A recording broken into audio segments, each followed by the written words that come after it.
December 5ஆம் தேதி மிகுந்த எதிர்பார்ப்புக்கு நடுவில் தி பேன் இண்டியன் ரிலீஸு. ஆமாம், புஷ்பா 2 த ரூல் ரிலீஸ் ஆகிருக்கு.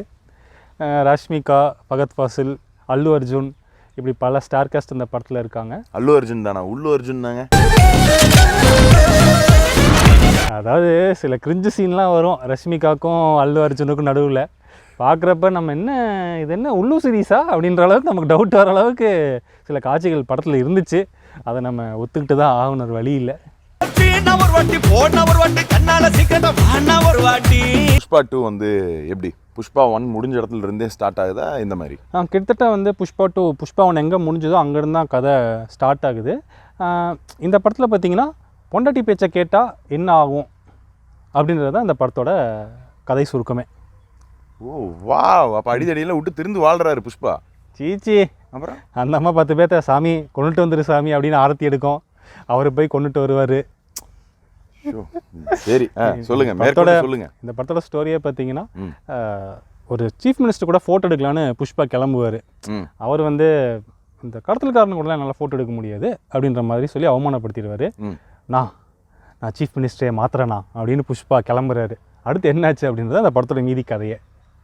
பயங்கர இன்ட்ரெஸ்டிங்காக தான் இருக்குது. அப்போ வந்து பொண்டாட்டி பயந்து சீஃப் மினிஸ்டரே மாத்துறாரு புஷ்பா அப்படின்னு. அப்புறம் ஃபோட்டோ எடுக்காம வீட்டுக்கு போனால் திட்டு விழுகும்ல. புஷ்பாவை விட புஷ்பா பொண்டாட்டி தான் பெரிய ஆளாட்டு இருக்கேன். ஆமாம், இந்த புஷ்பான்னு என்ன நினச்சிக்கிட்ட? அல்லு அர்ஜுன் நினச்சியா? ராஷ்மிகா. ஓஹோ சரி, இதெல்லாம் ஜோக்கெல்லாம் இருக்கட்டும். புஷ்பா இன்ட்ரோ சீன் எப்படி இருந்தது? இன்ட்ரோ சீனா? ஒரு 4-5 இன்ட்ரோ சீன் வருது. நீ எதை கேட்குற? ஒரு இன்ட்ரோ சீன் தான் இருக்கும் ஹீரோக்கு. அது என்னமோ வாஸ்தவம் தான். பட் இந்த படத்தில் ஃபஸ்ட் ஹாஃப் எடுத்துக்கிட்டிங்கன்னா ஒரு 3-4 இடத்துல வந்து அல்லு அர்ஜுன் வந்து வர சீன்ஸ் எல்லாமே இன்ட்ரோ சீன்ஸ் மாதிரியே இருக்கும். பயங்கர பில்டப் ஏற்றி பயங்கரமாக ஒரு ஸ்லோமோ ஷாட்ஸ் எல்லாம் போட்டு எனக்கு கன்ஃபியூஷன் தான். என்ன அது இப்போ தான் ஒரு இன்ட்ரோ சீன் பார்த்தோம், திரும்ப இன்னொரு இன்ட்ரோ சீன் வருது அப்படின்ற மாதிரி இருந்துச்சு. ஃபஸ்ட் இன்ட்ரடக்ஷன் சீன் வந்து அவ்வளோவா ஒன்றும் நல்லா இல்லை. கிட்டத்தட்ட அப்படியே கேஜிஎஃப் படத்தையே காப்பி அடித்த மாதிரி இருந்துச்சு. அதில் என்ன அவர் கையில் தொங்கிட்டு இருப்பார், இல்லை புஷ்பாவை காலில் கட்டி தொங்க விட்டுருப்பாங்க. அதுதான் அந்த ஒரே ஒரு வித்தியாசம்தான். சரி, ஸோ இந்த படத்தில் ப்ளஸ் என்ன? படத்தோட ஃபர்ஸ்ட் ஹாஃப் எப்படி இருந்தது? படத்தோட ஃபர்ஸ்ட் ஹாஃப் ஓரளவுக்கு டீசெண்டாக பார்க்குற மாதிரி தான் இருந்துச்சு. என்ன தான் வந்து சில கிரிஞ்சு மூமெண்ட்ஸ்லாம் இருந்துச்சு. நீ சொன்ன மாதிரி கொஞ்சம் உள்ளூர் சீரீஸ் எல்லாம் உள்ளே வச்சுருந்தாங்க. அதெல்லாம் கொஞ்சம் வெட்டி தூக்கிட்டோம்னா ஃபர்ஸ்ட் ஹாஃப் கொஞ்சம் டீசெண்டாக தான் இருந்துச்சு. இன்டர்வல் சீக்வன்ஸுமே வந்து கொஞ்சம் ஒரு ட்விஸ்டோட வச்சுருந்தாங்க. நல்லா போயிட்டு இருந்துச்சு சீனு. பட் நம்ம அல்லு அர்ஜுன் ரொம்ப பேசியே கொஞ்சம் கிரிஞ்சாக்கிடுவார். சரி, இந்த படத்தில் வந்து பேக்ரவுண்ட் வந்து சாம் சிஎஸ் பண்ணியிருக்காரு. பாட்டு வந்து தேவி ஸ்ரீ பிரசாத் போட்டிருக்காரு. பாட்டு எப்படி இருந்தது? அதான் பிஜிஎம் நல்லா இருந்துச்சு. பாட்டு கொஞ்சம் சுமாராக இருக்கிறப்ப எனக்கு சந்தேகமாக இருந்துச்சு. பாட்டுக்கு அதாவது அந்த மியூசிக் கூட விட்டுருங்க, லிரிக்ஸ் எல்லாம் உண்மையிலே இது என்ன கருமனே தெரியல. அந்த லிரிக்ஸ் வந்து நான் வந்து முன்னாடியே பாட்டெலாம் கேட்கல, தேட்டரில் தான் ஃபஸ்ட் டைம் பார்க்குறேன். எனக்கு கொஞ்சம் புரிஞ்சுக்கிறதுக்கு கொஞ்சம் டைம் ஆச்சு. சப்புன்னு அறைவன் ராஜாவா? சப்பு சப்பு சப்பு என்னடா இப்படிலாம் லிரிக்ஸ் எழுதியிருக்கீங்க என்னதான்டா அப்படின்ற மாதிரி இருந்துச்சு.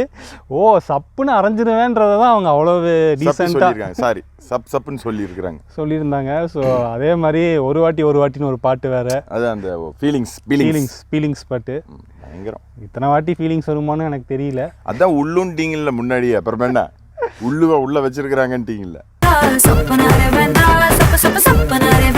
இவங்க வந்து டிஃப்ரெண்ட்டாக பண்ணணும் அப்படின்ற ஒரு எண்ணத்திலே வந்து விமல் ஒரு படம் நடிச்சிருப்பாரு. தெரிஞ்சு சொல்லுங்க. இவனுக்கு எங்கேயோ மாற்றம் இருக்கு. அதில் வந்து அதில் வர ஒரு லேடியோட கேரக்டரை வந்து அப்படியே ரஷ்மிகா இன்ஸ்பயர் பண்ணியிருந்தா எப்படி இருந்திருக்குமோ அந்த மாதிரி பண்ணியிருந்தாங்க. அது வந்து அவ்வளோவா நல்லாவே இல்லை, பார்க்குறதுக்கு கொஞ்சம் வல்கராக தான் இருந்தது இல்லையா? சரி ஓகே, இதெல்லாம் இருக்கட்டும். படத்துடைய செகண்ட் ஹாஃப் எப்படி இருந்தது? ரொம்ப நீளமாக இருந்துச்சுப்பா. என்ன ஏய் சரி, இவங்க எடுத்துக்கிட்ட கதையே பார்த்தீங்கன்னா ஏதோ ஒரு கடத்தல் கதை தான்.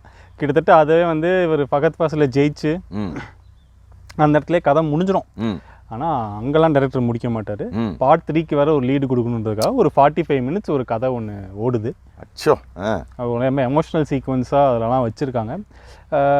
ஸோ அதெல்லாம் என்ன தான் சீன்ஸ் வந்து நல்லா இருந்தாலுமே நமக்கு பார்க்குறப்ப கொஞ்சம் திணிச்ச மாதிரி தான் தெரிஞ்சிச்சு. கொஞ்சம் ஆர்டிஃபிஷியல்னஸ் வந்து இருக்க தான் செஞ்சது படம் அந்த செகண்ட் ஹாஃப் ஃபுல்லாகவே. அதெல்லாம் கொஞ்சம் தவிர்த்துருக்கலாம். இந்த படத்தில் வந்து சினிமாட்டோகிராஃபி எப்படி இருந்தது? டெக்னிக்கலாக அந்த படம் பார்க்குறப்ப ரொம்பவே ஸ்ட்ராங்காக இருந்துச்சு. சினிமாட்டோகிராஃபி ஆகட்டும், விஎஃப்எக்ஸ் ஆகட்டும், எல்லாமே இந்த பட்ஜெட்டுக்கு என்னவோ அதை ரொம்ப அழகாக பண்ணியிருந்தாங்க. இத்தனைக்கும் நைட் எஃபெக்ட்லலாம் நிறையா சீக்வன்ஸு டான்ஸ் எல்லாம் இருக்குது. அதையுமே ரொம்ப கலர்ஃபுல்லாக காட்டியிருந்தார் சினிமாட்டோகிராஃபியில். அதாவது நான் என்ன ஃபீல் பண்ணுறேன்னா, எடுத்த கதைக்கு நியாயமான செலவு பண்ணாலே ஒரு அட்டகாசமான ஒரு ப்ராடக்டை கொடுக்க முடியும் அப்படிங்கிறத இந்த தெலுங்கு சினிமா வந்து ஒவ்வொரு தடவையும் வந்து ப்ரூவ் பண்ணிட்டே இருக்காங்க. பார்ட்டி இருக்கு புஷ்பா. சரி, ஸ்ரீலீலா கூட ஒரு டான்ஸ் ஆடி இருந்தாங்கல்ல வருண், அதை பற்றி நீங்கள் எப்படி பார்க்குறீங்க? இல்லை, ரொம்ப அசிங்கமாக பார்க்குறேன். என்ன காரணம்னா, இவர் போய் அந்த அம்மா கிட்ட ஒரு வித்தியாசமாக ஒரு மூமெண்ட் போட அதுவே கொஞ்சம் முகம் சொல்லிக்கிற மாதிரி இருக்குது. அதுக்கு இந்த ராஷ்மிகா வந்து அதுக்கு ஒரு சமிக்கை வேற அப்படி என்ன என்ன இதெல்லாம் என்ன சிம்ரன் இதெல்லாம் அப்படிங்கிற மாதிரி இருந்தது. ரொம்ப ஒரு மாதிரி ஒமட்டுற மாதிரி இருந்தது எனக்கு அது பார்க்கும்போது. மொத்தத்தில் புஷ்பா 2 எப்படி ரூலா இல்லை பட்டையை கிளப்பிடுவாரா, ஒன்றை விட வசூல் தாண்டிருமா எப்படி?